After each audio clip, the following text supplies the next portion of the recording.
प्रकाशित वाक्य के खुलासा कार्यक्रम में आपका हार्दिक स्वागत है।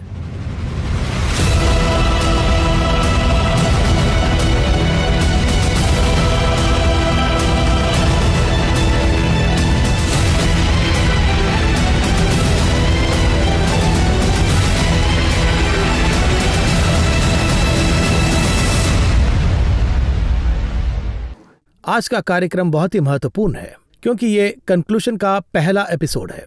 Let's welcome brother MD. Jagan from heavenly ladder ministries. Brother, welcome to the program. Praise the Lord. मैंने इस कार्यक्रम को बहुत ही महत्वपूर्ण कहा क्योंकि हमेशा एक किताब में जिस तरह उसका परिचय मुख्य होता है, उसी तरह उसका आखिरी भाग भी बहुत मुख्य होता है। हमारे रेवलेशन को लगातार दर्शक देख रहे हैं। अभी हम रेवलेशन चैप्टर 19 में हैं। इसे इसलिए मैं कंक्लूजन का पहला एपिसोड कह रहा हूँ क्योंकि इसमें कंप्लीटली उस बुक का एसेंस हमें देखने को मिल रहा है। इसमें काफी सारे सवाल है। मेरा पहला सवाल यह है, बाइबल का शुरुआत एक मैरिज से होता है और अंत को भी अगर आप देखें तो वहां पर भी एक मैरिज होता है। तो प्रभु जो है उस मैरिज के लिए कुछ मुख्य चीजें रखे हैं उन्होंने। इसे स्पिरिचुअली देखने का जो एंगल है वो बहुत ही डीप एंगल है। तो हम सब जो इस रेवलेशन को पढ़ रहे हैं, मतलब जिन लोगों ने उस परिचय को इम्पोर्टेंस देकर उसे पढ़ा है और फिनिशिंग को भी अहमियत देकर पढ़ रहे हैं, तो इस 19th चैप्टर को हमें कैसे अंडरस्टैंड करना है। इस मैरिज की जो एकता है उसे जब हम जेनेसिस एंगल से कोरिलेट करते हैं तो इन दोनों को कैसे कोरिलेट करके पढ़ना है, इसे आप अगर फंडामेंटली एक्सप्लेन करें तो मुझे लगता है कंक्लूजन में जाने में आसानी होगी। जैसे आपने कहा, किसी भी काम की शुरुआत से उसका अंत महत्वपूर्ण है, बाइबल ये कहती है। यानी कि जैसे भी किसी की शुरुआत होती है वैसे उसका अंत भी वहाँ पर होता है। और उसी तरह से हमारी दुनिया की शुरुआत भी है, आदि है, अंत है। देखिए, आदि में परमेश्वर ने आकाश और पृथ्वी की सृष्टि की, तो इस तरह से आदि और अंत में यानी अंत भी पहले से ही बना दिया गया है। देखिए, ऐसे में अध्याय 19 को हम अंत के रूप में यहाँ पर देखते हैं।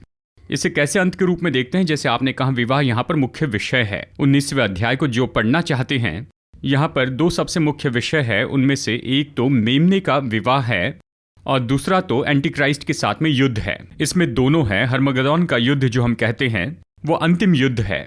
इन दोनों की शुरुआत क्यों है, यहाँ हम इस अध्याय में इन दोनों को देखते हैं। इन दोनों की शुरुआत कहाँ पर है? ये तो उत्पत्ति में हुई है। जैसे आपने कहा वैसे ही शुरू हुआ। यहाँ पर देखिए, 19वें अध्याय के दूसरे भाग में एंटी क्राइस्ट और यीशु मसीह में युद्ध होता है। यानी उस पशु को पकड़ते हैं, झूठे भविष्यवक्ता को पकड़ते हैं। जहां आग और गंधरस है वहां पर उन्हें जिंदा ढकेल दिया जाता है। अगर आप 19वें अध्याय के आखिरी 2-3 वचन पढ़ेंगे तो आप ये सब पाएंगे। यानी वचन 20 और 21 में ये हैं। यहाँ पर एंटी क्राइस्ट पर यीशु जय पाते, ये कॉन्सेप्ट है। ये लड़ाई वहीं पर खत्म हुई, वहीं पर खत्म हो गई। लेकिन ये कहाँ पर शुरू हुई, इसके बारे में उत्पत्ति में देखना होगा।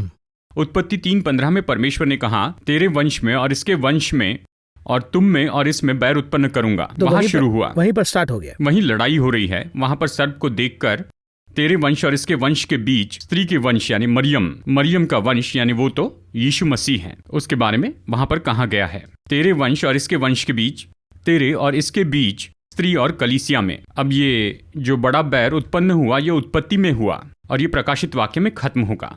तेरे वंश और इसके वंश के बीच, तेरे और स्त्री के बीच, ये दो हैं, कलीसिया और शैतान में। और स्त्री का वंश जो कि यीशु मसीह है और शैतान का बीज एंटीक्राइस्ट है। तो यहाँ पर जो लड़ाई शुरू हो रही है, तो ये आखिर में कहाँ जाकर खत्म हुई पूछे तो ये उसके वंश के साथ खत्म होगी। यहाँ पर परमेश्वर ने इस तरह से कहा है। प्रकाशित वाक्य में सही तरह से देखे तो 12वें अध्याय में हमने देखा है कि स्त्री के विरुद्ध में शैतान खड़ा हुआ। अध्याय 12 वचन 6 में वहां पर देखते हैं कि शैतान स्त्री के विरुद्ध में आकर खड़ा हो गया। स्त्री ने जिस बच्चे को जन्म दिया और स्त्री के विरुद्ध में दोनों बातें हैं। तो स्त्री और कलीसिया यानी देखिए यीशु मसीह का ये जो युद्ध है 2000 साल पहले शुरू हो गया, उसके पैदा होते ही शुरू हो गया। और ये कहाँ पर खत्म होगा? ये तो 19वें अध्याय में खत्म होगा। देखिए, इसी के बारे में परमेश्वर ने उत्पत्ति 3:15 में भविष्यवाणी के रूप में कहा है। तो ये जो 19वां अध्याय है ये तो सबसे महत्वपूर्ण है। सब अध्याय महत्वपूर्ण है, ये ज्यादा महत्वपूर्ण है। उत्पत्ति की किताब में सब शुरू हुआ, उनका अंत यहाँ पर है। यानी वहां पर सब शुरू हुआ और यहाँ पर 19वें अध्याय में खत्म होता है। यानी वहां पर जो आत्मिक युद्ध शुरू हुआ वो यहाँ पर खत्म होगा हर्मगेदोन में। और उसी के बारे में यहाँ बताया है। ये दूसरा भाग है। इसका दूसरा भाग तो बहुत बहुत महत्वपूर्ण है। ये लड़ाई का प्रकाशन है। इसके पहले क्या है अगर आप ये पूछे तो वहां पर मेमने का विवाह है। उस विवाह के भोज में जो बुलाए गए वो धन्य हैं, इस तरह कहा गया है। तो मेमने का विवाह क्या है, मेमना कौन है और उसकी दुल्हन कौन है, इसके बारे में बताने वाला ये सबसे मुख्य अध्याय है, ये 19वां अध्याय। आपने डिटेल में बताया। अब इसमें कुछ सवाल भी है। जेनेसिस में अगर आप देखेंगे तो प्रभु ही सब कुछ क्रिएट कर रहे हैं। तो जिन्होंने क्रिएट किया उन्होंने ही सब कुछ फोरकास्ट किया, प्लान किया। हमने इसके बारे में पहले भी बात किया है। तो वो लोगों को चॉइस भी देते हैं, यानी मैन और वुमन को चॉइस भी देते हैं, और कि इस चॉइस को अगर वो चुने तो ये डायरेक्शन में जाएंगे, उस तरह का स्क्रिप्ट। कोई और डायरेक्शन चुने तो उसके मुताबिक स्क्रिप्ट, तो पूरी जिम्मेदारी दे देते हैं। तो क्राइस्ट आएंगे, जब इसमें कुछ गलती हुई तो वहीं पर वह प्लान करके करते हैं। लेकिन कई बार हम इसे कहते हैं कि शैतान और क्राइस्ट को एक जैसे इक्वेट करके हम शैतान को ही ऊपर उठाते हैं, ऐसा हम बात करते हैं। अब लगभग कुछ इस तरह का ये विजुअल्स हो रहा है। क्राइस्ट का फाइनल कंक्लूजन जब इस तरह का कुछ हो रहा है तो हम खुद ही उस शैतान की महिमा को बढ़ा रहे हैं कि नहीं, ऐसा एक सवाल हमारे मन में पैदा होता है। तो उसके पीछे का कारण क्या हो सकता है, बताइए। क्या है कि देखिए, इसके बारे में हमने पहले भी चर्चा की है, शायद आपको याद होगा। हम यहाँ बाइबल को रिवर्स में देख रहे हैं। परमेश्वर पीछे से आगे लिखते हैं, यानी हिब्रू बाइबल पीछे से आगे की ओर जाती है, राइट टू लेफ्ट। हम आगे से पीछे देखते हैं, हम लेफ्ट टू राइट में देखते हैं। हमारे लिखने पढ़ने का यही तरीका है। अमेरिका में राइट हैंड साइड ड्राइविंग है तो हमारे लिए लेफ्ट हैंड साइड है। इसी तरह से बाइबल पढ़ने में भी अंतर होता है, पीछे से आगे आती है। देखिए, इसके पीछे अर्थ है वो क्या है, हम आगे से पीछे आते हैं। हम यहाँ से पीछे की ओर जा रहे हैं, भविष्य की ओर जा रहे हैं, है ना। लेकिन परमेश्वर पीछे से आगे आते हैं, इसका अर्थ है उसे भविष्य पता है, वो भविष्य से इसे देख रहे हैं। मैं ये क्यों कह रहा हूँ, क्योंकि आदम और हवा आ गए, फिर वो गिर गए, उनके बदले यीशु मसीह आ रहे हैं, हवा के बदले कलीसिया आ रही है। अब ये जो दोनों हैं ये दर्शा रहे हैं किन्हें, आदम और हवा, यीशु मसीह और कलीसिया। यीशु संसार पर जय पाते हैं, कलीसिया को अपने नियंत्रण में लेते हैं और मेमने के विवाह के लिए लेकर जाने वाले हैं। फिर इस भूमि पर आकर 1000 साल तक राज्य करेंगे। ये हमारे सोचने के लिए एक विषय है। ये तो फ्रंट टू बैक है, आदम से देख रहे हैं। सच में क्या है, अगर ये पूछे तो हमें पीछे से देखना है। किस तरह पीछे से देखना है? परमेश्वर ने जैसे अपने लिए स्वर्ग की रचना की है, अपने लिए एक और, अपने पुत्र के लिए यहाँ पर एक और जगह बना रहे हैं, और उसे ही उसकी दुल्हन कहा गया है। तो देखिए, जब ऐसा होता है तो यहाँ पर एक काम होता है, यानी इन दोनों का जो मॉडल है, यीशु मसीह और कलीसिया, इन दोनों के मॉडल के रूप में एक मनुष्य की रचना हुई। वो था आदम। उसे कैसे बनाया? दोनों एक साथ ही बनाए गए। यीशु मसीह और कलीसिया एक साथ हो ऐसे बनाए जा रहे हैं। यानी एक समय में आदम से क्या किया? हव्वा को दूर किया। तो दूसरी तरफ यीशु मसीह को मार के कलीसिया को अलग किया। फिर से आदम और हव्वा मिलते हैं और एक बेटा होता है। तो कलीसिया यीशु से मिलती है और आत्मा उंडेला जाता है। यही तो कॉन्सेप्ट है। इस कॉन्सेप्ट में एक विषय है, यानी परमेश्वर और नया यरूशलेम। परमेश्वर और नया यरूशलेम यानी कलीसिया। और भूमि पर परमेश्वर आदम हवा को रखते हैं। अब हम आदम और हवा को ही कलीसिया और यीशु की तरह कहते हैं। क्या कहना चाहिए? कलीसिया और यीशु को आदम और हवा इस तरह से उल्टे रूप में कहना चाहिए। परमेश्वर के पास पहले से योजना थी और उसी के आधार पर ये लोग बनाए गए थे। इसके बाद प्लान नहीं आया, प्लान के बाद ये बनाए गए। और जब इस प्लान के अनुसार ये आए, शैतान आकर इनकी परीक्षा करता है। जैसे कि स्क्रिप्ट में एक विलन होना चाहिए ना, वो विलन आ जाता है। उस विलन के पास जीतने के लिए कुछ तरीके होते हैं। सामान्य रूप में देखिए, चाहे विलन कुछ भी क्यों न कर ले, लेकिन हीरो का एक प्रोटोकॉल है। विलन का क्या नहीं है? उसके पास कोई प्रोटोकॉल नहीं है। फिर भी विलन पर इस दुनिया के नियम लागू होंगे, पर वो उससे भी परे जाता है। उसी तरह शैतान के लिए परमेश्वर के बनाए सारे नियम हैं, वो उसके परे करता है। पर यीशु मसीह कोई भी नियम नहीं तोड़ते हैं। अब ये दोनों लड़ रहे हैं। किसके लिए लड़ रहे हैं? दुल्हन के लिए लड़ रहे हैं। अब यीशु उसे छुड़ा रहे हैं। तो ऐसे वक्त शैतान बड़ा है ये अर्थ नहीं, विलन बड़ा है ये अर्थ नहीं है। विलन यहाँ पर एक निर्णय पर आता है। ये तो प्री प्लान्ड ऐसी एक स्क्रिप्ट है। इसमें किसी के लिए भी कोई छोटा बड़ा नहीं है। यीशु सबसे महान है, वही दूल्हा है, सबसे बड़े हैं, एक योजना के साथ ही उसे स्वर्ग से भेजा गया, वो वही करेंगे। तो हमें इस शैतान को अनड्यू रिगार्ड देने की कोई जरूरत है ही नहीं। हाँ, उसे बढ़ा चढ़ाने की जरूरत नहीं है। यानी 2000 साल पहले जो वो था, यानी उसे अधिकार के साथ में देखा गया था। अब अधिकार नहीं है, यीशु ने उसका सिर कुचला है, उसे हरा दिया गया है। तो ऐसे समय में हम उससे क्यों डरें, क्यों उसे हाइप दे? कुछ लोग तो केवल शैतान से ही बातें करते रहते हैं। उसका अंत क्या होता है? शैतान की कलीसिया चलाने जैसे होता है। हम परमेश्वर से बात करेंगे तो उसकी कलीसिया के जैसे होंगे। हमने इस सवाल को पूछा, इसका एक कारण है, क्योंकि हम दर्शकों को स्पष्ट करना चाहते हैं, इसलिए पूछते हैं।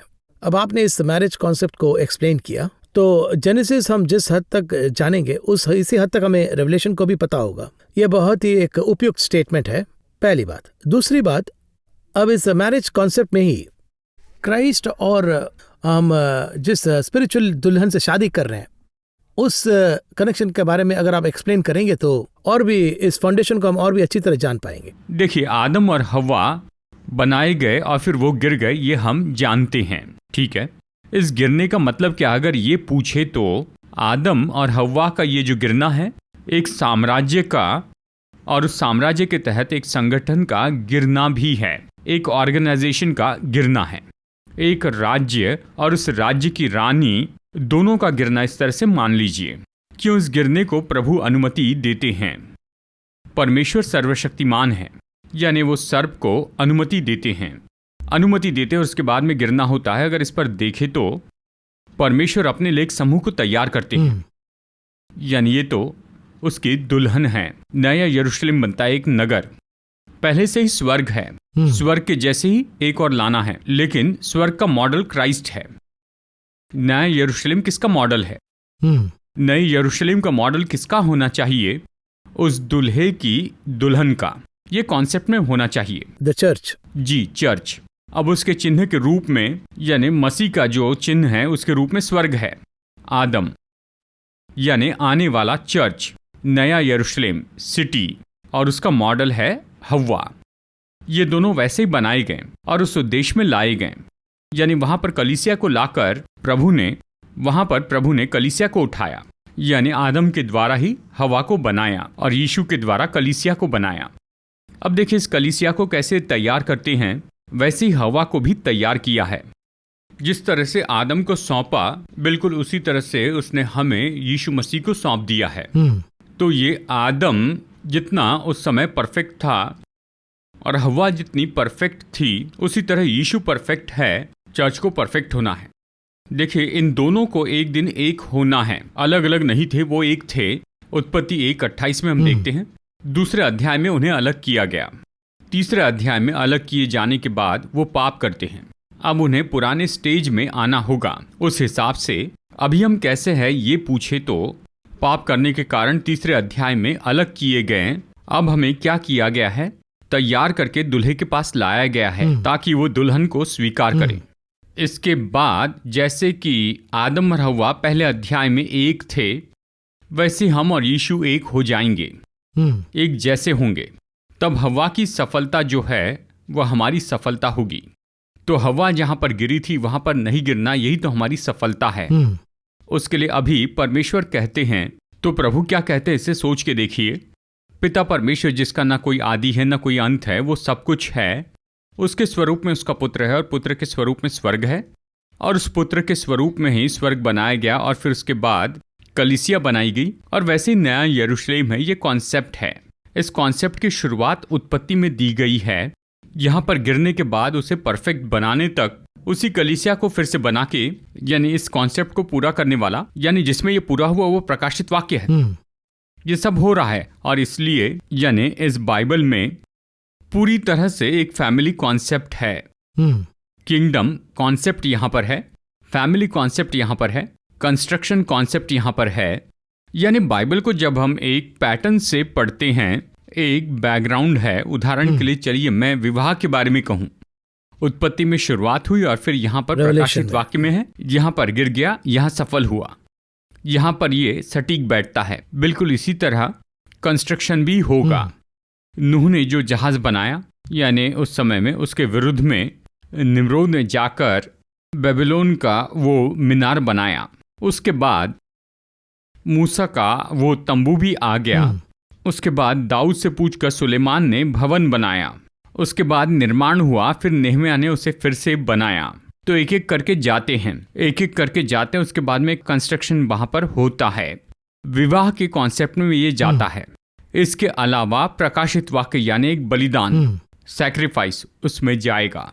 इन सब का एक होना है यीशु मसीह, इन सब का एक होना बाइबल है। तो जब हम इसे पढ़ते हैं तो इस दृष्टिकोण को समझेंगे तो संपूर्णता का अनुभव होता है, एक समझ मिलेगी, इसकी एक गहराई मिलेगी, डेप्थ में मिलता है। या फिर वो इसे एक कहानी के जैसे पढ़ेंगे तो वह मिस होने के और दुविधाएं होने का जरूर आएगा। उसके बाद में क्या होगा कि किसी से पूछेंगे, वो सुनकर संतुष्टि नहीं मिलेगी, उसके बाद अगले को पढ़ेंगे तो इसे भूल जाएंगे। इसीलिए प्रभु ये कहते हैं कि मुझसे पूछो, मैं पवित्र आत्मा को भेजता हूँ, और read with the Holy Spirit's anointing, ये सही रहेगा। देखिए, जो वचन है ये तो परमेश्वर की आत्मा ने कहे हुए हैं। जब इसके लेखक आपके पास में आएंगे तो उसने क्या लिखा है ये समझ पाएंगे। अगर मैं आपकी किताब पढ़ूं तो मैं आपके विचारों को कुछ हद तक समझ पाऊंगा। 100% आपने जो लिखा है वो क्यों लिखा है इसके बारे में तो केवल आप ही जानते हैं। अगर आप मेरे साथ में रहेंगे तो आप इसे सही तरह से बताएंगे। ट्रैवल करते वक्त अपना माइंड जो है वो क्लियर होगा और उसी तरह पवित्र आत्मा रहेगा तो हम इसे अच्छे से समझ पाएंगे। वो सारे सत्य को प्रकट करेगा, उसे रिवील करेंगे। यही इसकी खासियत है। जी हाँ, जब हम कलीसिया की बात करते हैं तो रेवलेशन में हम देखते हैं कि 7 प्रकार की कलीसिया है। वहीं पर ही कलीसिया के कुछ पैटर्न्स हैं, पर गॉड्स प्लान में 1 church in marriage with the body ऐसा दिख रहा है। तो बिगनिंग में जिस हद तक चर्च अलग हो रहा है, रेवलेशन में हम बिगनिंग में उसे पढ़ते हैं, तो उस नजरिए को हम कैसे देखें? कैसे, अगर ये पूछा जाए तो कोई भी डिनोमिनेशन, कोई भी चर्च या कोई भी ऑर्गेनाइजेशन हो, वो परमेश्वर के कहने पर आए 99%, लेकिन क्या वो मसीह का कहना पूरी तरह से पालन करने वाले है क्या, ये सवाल है। पूरी तरह से अपनाने वाले वो तो किसी भी डिनोमिनेशन के हो सकते हैं, किसी भी चर्च के होंगे। देखिए, बात तो यह है कि हम ही चर्च को अलग कर रहे हैं। मैं हमेशा कहता हूँ, देखिए हमारी कमी क्या है कि वो स्वर्ग में नहीं जाएंगे। हम ये बात तो बड़ी खुशी से कहते हैं। स्वर्ग का कॉन्सेप्ट क्या है? सभी स्वर्ग में आने चाहिए, ये स्वर्ग का कॉन्सेप्ट है। देखिए, कौन जाएगा नहीं जाएगा इसके बारे में मसीहत में सब स्पष्ट बताया है, पर हम कहते हैं कि ये नहीं जाएगा, वो नहीं जाएगा, ये सब नहीं जाएंगे। ये सब तो स्वर्ग में जाने वाले ही नहीं है, ये कॉन्सेप्ट सब में है। पर बाइबल क्या कहती? सभी को आना चाहिए। ऐसे जब सब आते हैं तो उस आगमन में अपनाए जाने के लिए क्राइटेरिया दिया गया है। इस क्राइटेरिया को 100% फॉलो करने वाले ही वहाँ अपनाए जाएंगे। उन्हीं का विवाह होने वाला है। जो 100% फॉलो करेंगे, यही वो दुल्हन है जिसे वो चाहते हैं। जैसे कहिए कोई एक जगह पर जाकर लड़की को देखते ही पसंद करते हैं या दामाद को देखकर ही पसंद करते हैं। वो घर में इस तरह बात करते हैं, सास ससुर इस तरह से बात करते हैं, लड़का तो देखने में बहुत अच्छा है, कहाँ काम करता ये पूछ के, यानी वो अगर किसी शादी में गए तो उनकी शादी में इनकी शादी तय कर देते हैं। वैसे ही परमेश्वर सबको लेकर आते हैं और दुल्हन का जो क्राइटेरिया बता देते हैं। जो उसे 100% फॉलो करेंगे वो राजा के साथ में जाएंगे, बाकी कोई राजा के साथ में जाने वाला नहीं है, इस तरह से बाइबल कहती है। द लाइकनेस ऑफ इमेज, जो कि हम मैरिज की बात कर रहे हैं, अगर 2 लोग मैरिज के रिश्ते में अगर हों तो कैसे उनका चेहरा ही बदल जाता है, ये हमने देखा। अगर आप एक्सप्लेन करें तो वो इससे मैच होगा मुझे लगता है। देखिए, आदम के बारे में पहले अध्याय में बताया गया है, परमेश्वर के स्वरूप में और उसकी समानता में बनाया गया, यानी परमेश्वर और आदम दोनों एक ही स्वरूप में थे। यानी ये दोनों जितना एक साथ रहेंगे उतना ही उनका स्वरूप एक जैसे होगा। देखिए, 40 दिन बाद मूसा पहाड़ से नीचे आया। जब वो ऊपर था तो उसके मुंह पर तेज था। जब परमेश्वर से मिलता है तो उसके तेज से भी मिलता है। इम्पैक्ट ये उसके चेहरे पर दिखता था। वैसे ही मेडिकली क्या कहते हैं पता है, यानी 50-55 साल की उम्र में मन चाहे दंपत्ति कहते हैं। मैं बहुत दिनों से ये कहना चाह रहा था। इसमें कोई संदेह नहीं कि उसे मेरे लिए बनाकर परमेश्वर ने भेजा है। वो बड़ी नम्र है, ऐसे कहने वाले मैं कहूँगा कि झूठ बोल रहे हैं। क्योंकि जब परमेश्वर देते हैं तो जैसे आप चाहते हैं वैसे ही नहीं देते हैं। वो आपको जो देना चाहते हैं उसमें बहुत सी ऐसी बातें हैं जो आपके साथ नहीं जमेगी। कुछ चीजों के साथ आप इस तरह से जुड़ नहीं सकते हैं। यानी एक साथ रहते रहते बहुत से बलिदान करते हैं, उसे मोल्ड होते हैं, इस तरह बहुत सा बलिदान करते हैं, कई चीजों को छोड़ते चले जाते हैं। उसके बाद में ये दोनों बाद में एक होने लगते हैं। ये बात है। ऐसे एक होने पर कुछ हद तक एक दूसरे को देखकर व्यवहार से, प्रेम से, रोज उनका चेहरा देखने की जो आदत है, शादी के 25 साल बाद अगर देखे तो उनका चेहरा ही बदल जाता है। पति के चेहरे का स्वरूप पत्नी के चेहरे में दिखता है, पत्नी के चेहरे का स्वरूप पति के चेहरे में भी दिखता है। कुछ लोग कहते हैं ये तो पति पत्नी के जैसे नहीं दिख रहे हैं, भाई बहन जैसे दिखते हैं। इस पर मैं जब कुछ दिनों पहले बात कर रहा था तब मैंने कहा, पहले त्वचा बदलती थी, अभी हड्डियां बदल रही है। वैसे हड्डियां बदलती नहीं, लेकिन वही सामने जो मनुष्य है उसके हिसाब से बदलने लगते हैं। वो impact of seeing eye to eye ऐसा कहते हैं। जी, ऐसे ही कहा। तो ऐसे में 2000 साल से कलीसिया यीशु को ही देखती जा रही है, तो फिर कैसे होगा? उसके पुत्र के स्वरूप में बदलती जाएगी। लेकिन ये लोग कौन होंगे?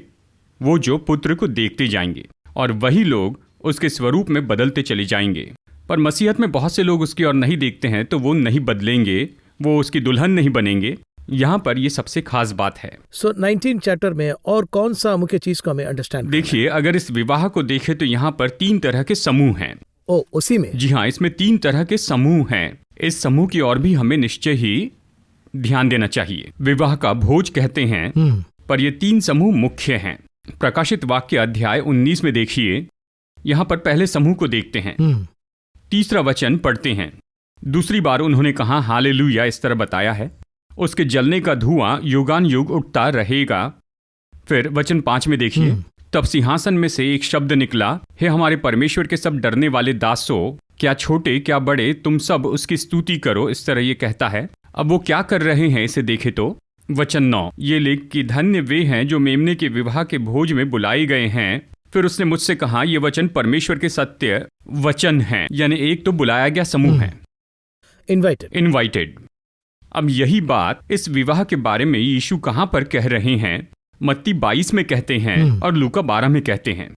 बात करते समय यीशु क्या कहते हैं? सभी को बुलाया गया कहते हैं। बुलाया गया, बुलाए जाने को कहते समय देखिए इसमें क्या है, सभी को बुलाते वक्त सभी वहां पर आते हैं, लेकिन एक समूह वो भोज के वस्त्र पहनकर नहीं आते। ये कहां पर है? मत्ती 22 में, लूका 12 में, ये दोनों में है। देखिए, जब वो विवाह भोज में आते हैं तो एक समूह ऐसा है जो भोज के वस्त्र पहनकर आता है, और एक समूह भोज का वस्त्र पहने बिना ही आ जाता है। ऐसे ही आ गए। अब ये कौन है जो भोज के वस्त्र पहनकर नहीं आए? देखिए, उनको आने के लिए कहा, सभी नहीं आए, केवल कुछ लोग आए। तब बहुत सी जगह बाकी थी, खाना बन चुका था, ये खराब नहीं होना चाहिए। तो क्या करते हैं? जिनका मुझसे कोई संबंध नहीं है, ऐसे रोड पर जाने वाले सभी लोगों को आने के लिए कहिए। वही हमारा समय है। अब्राहम, इसहाक और याकूब को बुलाया गया था। परमेश्वर ने उसे दर्शन देकर कहा, इस देश में तुम्हें ले जाऊंगा, आओ। ये बुलावा है। याकूब को दर्शन दिया, इसहाक को भी दर्शन दिया था, ये बुलाना है। लेकिन देखिए, आपको और मुझे यहां पर क्या दिया गया है? इनविटेशन। कैसा इनविटेशन? Online invitation. लोग नहीं आए हैं, बहुत खाना बाकी है। कौन कौन है? सब आओ। उसमें कोई भी क्वालिफिकेशन नहीं बताया है, कोई भी क्वालिफिकेशन नहीं है।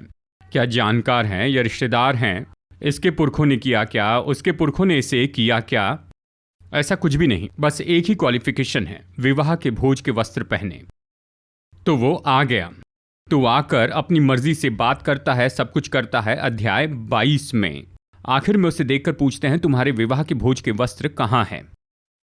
वो घूरता रह गया, वस्त्र नहीं है। इसे निकालकर धक्के मारकर बाहर करो। ये दूसरा समूह है। एक समूह तो बलवा करके भी विवाह भोज के वस्त्र पाकर भी नहीं आया। Invitation is there, but they did not come. They did not come, but they are ready to come. दूसरी बात, इनविटेशन नहीं है, बुलाए भी नहीं गए, लेकिन काम को देखकर एक बुलावा मिलता है। प्रभु क्या करते हैं? आने को कहते हैं। ये दूसरा समूह है। इसके बिना विवाह के इस घर में, इसके बिना एक और बात है, तीसरा। चलिए कहते तीसरा है। देखिए, मैं यहां पर यही कहूंगा। देखिए, वो क्या है कि विवाह के घर में आकर मसीह इन्हें लेकर जा रहे हैं। दुल्हन का एक समूह है, बुलाए गए दोस्तों का एक समूह है, विवाह भोज के वस्त्र नहीं पहने इसलिए निकाल दिया गया, ऐसा समूह है। तो ये 3 समूह हैं। इसमें जब आगमन होता है तो वचन क्या कहता है? तो फिर उस विवाह में आकर एक समूह को लेकर जाएंगे। लूका 12 में ये वचन कहता है। तो इस तरह विवाह के भोज में आकर उन्हें ले जाने का कारण है कि क्लेश काल के खत्म होने के पहले ही ये विवाह भोज हो जाएगा। कहाँ पर? स्वर्ग में। क्लेश काल खत्म होने के पहले विवाह भोज होगा, तो उसकी दुल्हन क्लेश काल में कहाँ पर होगी? स्वर्ग में होगी, यही इसका अर्थ है। तो विवाह के भोज में बुलाई गई ये दुल्हन और इस विवाह के भोज में बुलाए गए परमेश्वर के सेवकगण और उनमें जो भी बड़े बुजुर्ग हैं, वो इस सिंहासन से ये आवाज सुनता है। यहाँ पर यही तो कॉन्सेप्ट है। यहाँ पर 3 समूह हैं, वस्त्र पहनने वाला समूह, वस्त्र न पहनने वाला समूह, दुल्हन का एक समूह। आप और मैं दुल्हन के समूह में हो, ये परमेश्वर की इच्छा है, क्योंकि ये जो वस्त्र पहनकर आते हैं वो हमारे पहले मरे हुए पुराने नियम की शुद्ध आत्माएं हैं, और इसके बाद जो आने वाले वो नए नियम की शुद्ध आत्माएं हैं। इन सब को मिलाकर मेमने का विवाह होता है। इस विवाह का जो अंत है वो हर्मगदोन के युद्ध में होता है। विवाह से आया हुआ वो परमेश्वर का मेमना इस तरह से कहा गया है। तो विवाह खत्म होने के बाद में ये आगमन में आती है, ये कलीसिया स्वर्ग में जाती है और उन 7 साल के बीच में ये सारी घटनाएं होती हैं, और ये खत्म होने पर जो मेमना था और उसकी दुल्हन देखने के लिए नीचे आती हैं, हर्मगदोन के युद्ध में आते हैं, यही कहा गया है। 19 चैप्टर में हमने बहुत से विषयों को देखा। कंक्लूजन के लिए 2-3 मिनट बचा है। मेरा सवाल यह है कि, और मैं इसे दर्शक की ओर से और मेरी ओर से भी पूछ रहा हूँ ऐसा है कि अब इनविटेशन है और वो नहीं आए, ये एक नजरिया है, एक ग्रुप है। इनविटेशन नहीं है पर प्रभु ने बोला है इसलिए आ गया, ये एक दूसरा नजरिया। और कहा जाए तो आप जब ये कहते हैं तो हमें लगता है कि हम सेकंड साइड में आता है, ऐसा एक समझ है। बस हम प्लान करके नहीं है, प्रभु की कृपा से आ गए हैं। लेकिन जो लोग आए हैं उनसे प्रभु पूछ रहे कि तुम्हारा वस्त्र कहाँ है। मेरा सवाल यह है कि हम पहुंच गए, आ गए हैं, प्रभु के लिए जी रहे हैं, मैक्सिमम ट्राई कर रहे हैं, आपका वस्त्र कहाँ, ऐसा पूछे तो उसी सवाल को रिवर्स में पूछो, ऐसा मैं समझता हूँ। इसे अगर आप एक्सप्लेन करेंगे तो इस सवाल के लिए मुझे कैसे तैयार रहना है, यही सवाल है। देखिए, अगर खुलकर कहना है ना, तो जो बुलाए गए थे वो इस्राएली थे। यीशु आए तब वो तैयार नहीं थे। अभी क्या करने वाले हैं? परमेश्वर वो बुलावा देते हैं, आते जाते सभी को बुलाते हैं, सभी को, और हम आ गए। इस्राएल के बदले हम यहाँ पर आ गए और उन्हें जो आशीर्वाद मिला वो हमें नहीं मिलेगा। हमारे लिए एक वस्त्र है, वो वस्त्र मेरे पास आएगा तभी मुझे मिलेगा। वो आया, वस्त्र है, लेकिन वो क्या नहीं करता, वो उसे अपनाता नहीं। मैं उसे अपनाता हूं लेकिन मेरे पास क्या नहीं है? वस्त्र नहीं। विवाह भोज का वस्त्र नहीं, यानी रक्षा के वस्त्र तो मेरे पास हैं। हाँ। यानी उद्धार पाकर मैं कलीसिया में आता हूं। यहाँ विवाह भोज के जो वस्त्र कहे गए हैं वो क्या है? अब दुल्हन विवाह के वस्त्र को पहनेगी, ये बताया गया है 19 अध्याय में वचन 7 और 8 देखे तो ये कहता है, उसके दुल्हन ने अपने आप को तैयार कर लिया है, उसे शुद्ध और चमकदार महीन मलमल पहनने का अधिकार दिया गया, क्योंकि उस महीन मलमल का अर्थ पवित्र लोगों के धर्म के काम है, पवित्र लोगों के धर्म के काम है कहता है। यानी ऐसा दिया गया है। इस वस्त्र के साथ में आपको आना है, यानी यहाँ पर न्याय के साथ आना है। यानी हम आ गए, कृपा भी आ गई, न्याय के साथ आना है। अभी मैं आ गया हूँ, क्या नहीं है? नीति नहीं है, बचाया जाना ही क्वालिफिकेशन नहीं है। अंत तक मुझे प्रभु के आशीर्वाद का आनंद लेना है। परमेश्वर के सामने आपका न्याय नहीं होना चाहिए। वचन ये कहता है, पिता के सामने क्या नहीं होना चाहिए? आपका न्याय नहीं होना चाहिए। अब यहाँ पर परमेश्वर का दिया वस्त्र है, ये तो प्रकाश का वस्त्र है। प्रभु यही उम्मीद करते हैं, ये वस्त्र न्याय से आपकी रक्षा करने वाले हैं। ये न्याय जो है, उत्पत्ति में हम देखते हैं नूह पानी में से जाता है, कहिए नूह ने बपतिस्मा ले लिया, वो तो न्याय है, नूह का न्याय है। यीशु बपतिस्मा मांगते हैं, तब वो कहते हैं, यानी जो कुछ भी व्यवस्था में लिखा है उसको यहाँ पर तुम पूरा करो। यीशु ने ये कहा कि यहाँ पर व्यवस्था को तुम पूरी करो। तो परमेश्वर सत्य को प्रकट करते हैं। देखिए, ये जो सत्य है किसी ने कहा है उसे प्रकट करते हैं, लेकिन न्याय जो हमें बताया गया उसमें हम करते हैं। देखिए, शाऊल राजा बना पर न्याय नहीं किया, और उस न्याय को आखिर तक देखेंगे तो वो आगमन लेकर आएगा। बहुत से विषयों को एक्सप्लेन करने हैं ब्रदर जगन, बहुत बहुत धन्यवाद। 19 चैप्टर को कुछ हद तक हम बेसिक फाउंडेशन हमें समझ में आ रहा है। ये कंक्लूजन का पार्ट 1 है। अगले एपिसोड में हम कंक्लूजन के पार्ट 2 में जाएंगे। इस तरह के काफी सारे विषय हम सीखेंगे। इस कार्यक्रम में आप आए और इसे एक्सप्लेन किए, बहुत बहुत धन्यवाद। We will see you again in another interesting program of प्रकाशित वाक्य का खुलासा। नमस्कार। Praise the Lord.